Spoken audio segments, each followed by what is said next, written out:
Var ieslēgt aizdedzīt? Jā, droši. Pirmā ventilators. Viņš pūš tā. Mēs jau pārbraucam, vienkārši tagad jau parādīsim vēlreiz. Uz aizmuguri kamera, jā. Viņai vēl kaut kādas ir opcijas, vai tikai, nu tieši kamera un viss? Principā kamera. Jā.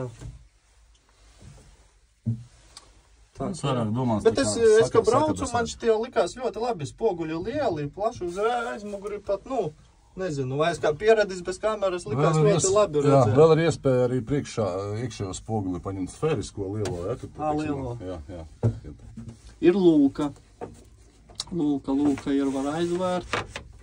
Vairāk tas ir tā kā vairāk priekš tā, kad tu pārredzamībā, jā, lai tu... Un viņam ir pluss tas, ka, redzi, šeit ir dažādos leņķos aizsargrežģis.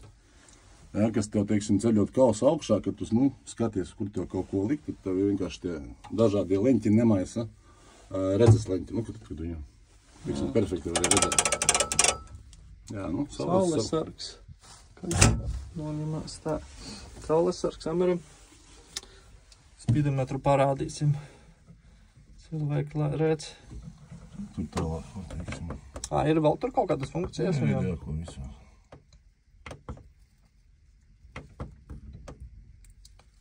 Laikam spilgtumu var mainīt. Jā, tur tālāk arī patēriņus visus var redzēt. Kāds viņam patēriņš liels?